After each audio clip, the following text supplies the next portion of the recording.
Hello friends, welcome back to my channel. आज एक और टॉपिक आपके साथ में शेयर करने के लिए आई हूँ।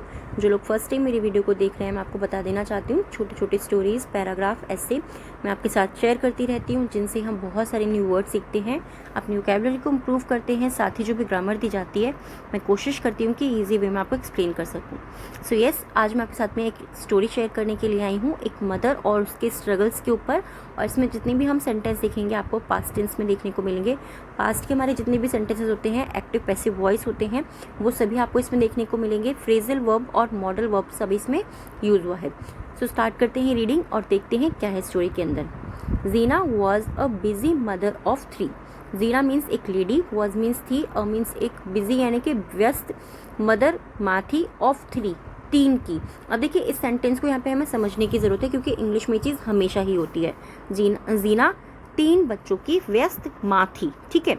शी वर्कड, वो कार्य करती थी, 2 जॉब्स, 2 नौकरियों का, to make ends meet. Make ends meet का होता है गुजारा करना या गुजारा चलाना, तो वो अपना गुजारा करने के लिए 2 नौकरियां करती थी। लकीली, सौभाग्य से, she was living in subsidise housing. She was living यानी कि वह रह रही थी। शी वॉज लिविंग, वह रह रही थी, इन सब्सिडाइज हाउसिंग, जो सब्सिडाइज हाउसिंग जो होती है, उसके अंदर वो रह रही थी। Which freed up some cash she used for her kids. Which freed up यानी कि जो मुफ्त थे या जो मुक्त थे, सम कैश यानी कि जो किसी राशि से मुक्त थे। शी यूज्ड, वो उपयोग करती थी उन पैसों का, फॉर हर किड्स, वो अपने बच्चों के लिए उन जो रुपए थे या जो पैसे होते थे, उनको, उस नकदी को, जो कैश था, उस नकदी को जो है वो उपयोग करती थी। तो हम सिंपली बोल सकते हैं कि वो एक रियायती आवास जो होते हैं, सब्सिडाइज हाउसिंग जो होते हैं, रियायती आवास में रहती थी, जिससे वो अपने बच्चों के लिए नकदी जो मिलती थी उसको, उससे वो अपना घर चलाती थी, यानी कि अपने बच्चों के लिए उपयोग करती थी। Gina had recently been arguing with her neighbor Abram. Gina had means थी, रिसेंटली हाल ही में, बीन मतलब हुई थी, आर्ग्यूइंग बहस हुई थी, विद हर नेबर, उसका जो पड़ोसी था अब्राम, उसका जो पड़ोसी अब्राम था, जीना की हाल ही में अपने पड़ोसी से बहस हुई थी, ठीक है। हैड रिसेंटली बीन आर्ग्यूइंग यानी कि उसकी जो है उसके पड़ोसी से हाल ही में बहस हुई थी। Neither of them could remember the sources of their enmity. Neither का मतलब होता है neither या फिर neither, दोनों हम इसको बोलते हैं, दोनों में से कोई भी। Neither of them यानी कि उन दोनों में से कोई भी। could remember, could means सका, remember याद नहीं कर सका, the means the source, उस स्रोत को, of their एनिमिटी, जो उनके अंदर जो शत्रुता थी, उनमें से दोनों में से कोई भी उस स्रोत को नहीं याद कर सका। वन डे, एक दिन, जीना वाज कैरिंग हर ग्रोसरीज। जीना जो थी, वाज मीन्स थी, कैरिंग यानी कि वो ले जा रही थी। कैर मतलब उठाना, कैरिंग मतलब उठाना भी होता है और ले जाना भी होता है। तो वो क्या करती है, वो उठा कर ले जा रही थी, क्या चीज़, हर ग्रोसरीज। ग्रोसरीज यानी कि किराने का जो सामान होता है, जिसको हम घर में खाने पीने का सामान, कपड़ों का सामान, जो भी चीज़ें होती हैं, और जो किराने का सामान होता है, वो ले जा रही थी। And said something mean to Abram. And said, और उसने कहा, समथिंग मीन मीन्स क्या होता है, मीन मीन्स होता है बुरा, टू अब्राम, और उसने समथिंग मतलब कुछ बुरा अब्राम को कहा। ही बिकेम एंग्री, वो क्रोधित हो गया। ही बिकेम एंग्री, वो क्रोधित हो गया। एंड सेड टू हर, और उसको कहा।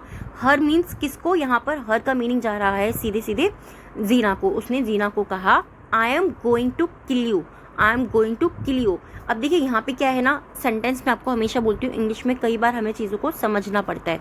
I am going to kill you का मीनिंग हुआ मैं तुम्हें मार दूंगा, या मैं तुम्हें, और वैसे अगर हम इसको ग्रामेटिकली देखेंगे तो क्या हो जाएगा, मैं तुम्हें मारने जा रहा हूँ, ठीक है। बट यहाँ पर सेंस क्या बनता है कि मैं तुम्हें मार दूंगा, जीना, एंड योर किड्स टू, और तुम्हारे बच्चों को भी। जीना वाज टेरिफाइड, जीना जो थी वो घबरा गई या वो घबरा जाती थी, हम ये भी बोल सकते हैं, बट यहाँ पे नॉर्मली जो सही रहेगा वो क्या होगा, जीना घबरा गई।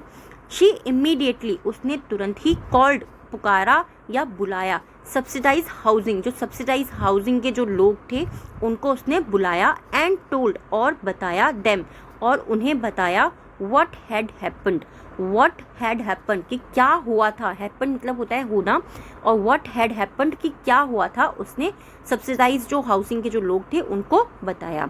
दे सेड उन्होंने कहा, they would move her, they would move her कि वो उसे वहाँ से हटा देंगे या फिर स्थानांतरित कर देंगे। मूव करना मतलब क्या होता है, एक जगह से दूसरी जगह पहुंचा देना, स्थानांतरित करना।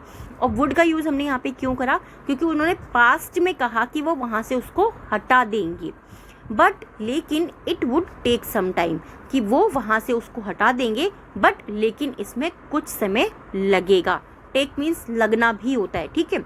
दैट नाइट उस रात जीना कुडंट स्लीप अ विंक, उस रात जीना जो है कुडंट नहीं सकी स्लीप सोना अ विंक, उस रात जीना जो है अपनी पलक झपकाकर भी नहीं सो सकी।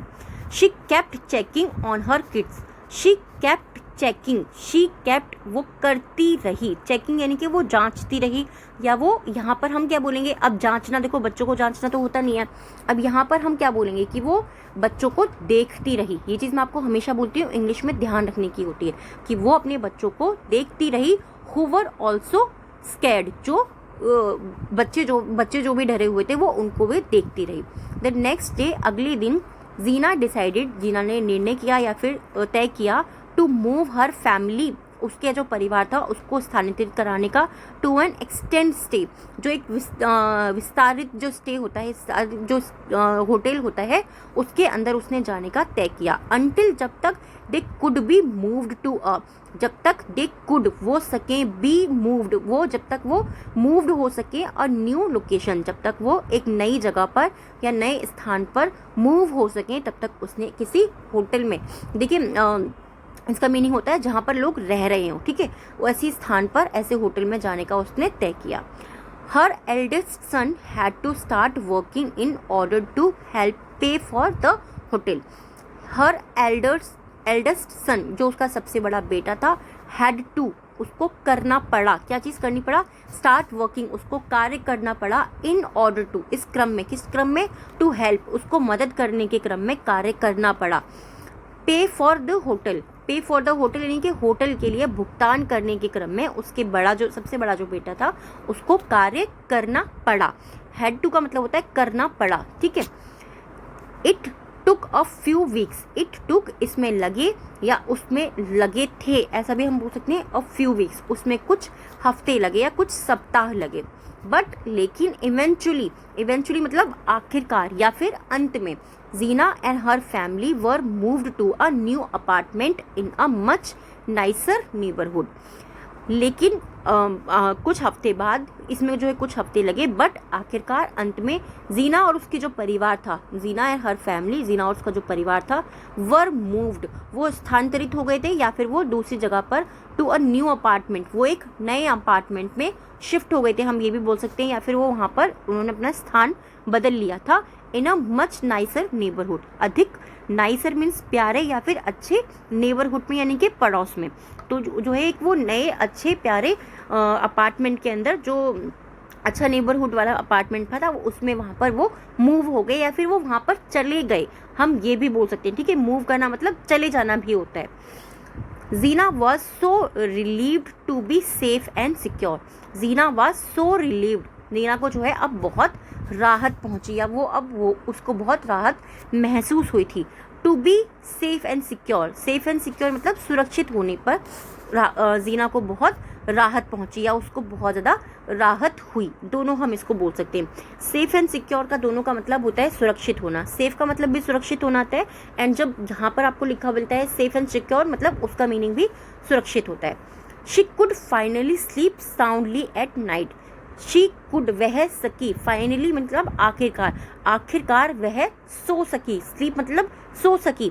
अब देखिए वर्ड को कितना जब हम धीरे धीरे चेंज करते हैं पढ़ते हैं तो क्या होता है, शी कुड फाइनली स्लीप वो आखिरकार सो सकी, साउंडली मीन्स होता है सुख से या फिर चैन से, वह आखिरकार रात को, एट नाइट रात को सुख से या फिर चैन से सो सकी, ठीक है। साउंडली स्लीप का मतलब होता है, स्लीप साउंडली का मतलब होता है आराम से, सुकून से या फिर चैन से सोना। Knowing that her children were safe, knowing यही जानकर, दैट की हर चिल्ड्रन जो उसके बच्चे हैं वर सेफ की, उसके बच्चे जो थे अब सुरक्षित थे, ये जानकर उस रात वो चैन से सो सकी। आई होप ये जो स्टोरी है आपको ज़रूर पसंद आई होगी। कैसी लगी आप प्लीज़ मुझे कमेंट बॉक्स में ज़रूर बताइएगा। आज के जो हमारे 3 वर्ड हैं जिनसे आपको सेंटेंस बनाना है, फर्स्ट है लकीली, लकीली मीन्स होता है सौभाग्य से। नेक्स्ट है इमीडिएटली मीन्स तुरंत, एंड थर्ड है इवेंचुअली, इवेंचुअली मीन्स आखिरकार। इन तीनों वर्ड से आपको सेंटेंस बनाना है, कमेंट बॉक्स के अंदर लिखना है। आज के जो डिक्टेशन के 3 वर्ड हैं, फर्स्ट है सब्सिडाइज, ग्रोसरीज, एंड थर्ड है neighbourhood. Subsidised, groceries and neighbourhood. I hope ये वीडियो और ये टॉपिक आपके लिए हेल्पफुल रहा होगा। वीडियो कैसी लगी है प्लीज़ कमेंट बॉक्स में ज़रूर बताइएगा, क्योंकि आपके कमेंट से ही मुझे पता लगता है जो भी टॉपिक मैं आपके साथ में शेयर करती हूँ वो आपके लिए हेल्पफुल है या नहीं है, और जो मेरी मेहनत है वो सफल है या नहीं है। So thanks for watching and thanks for your time.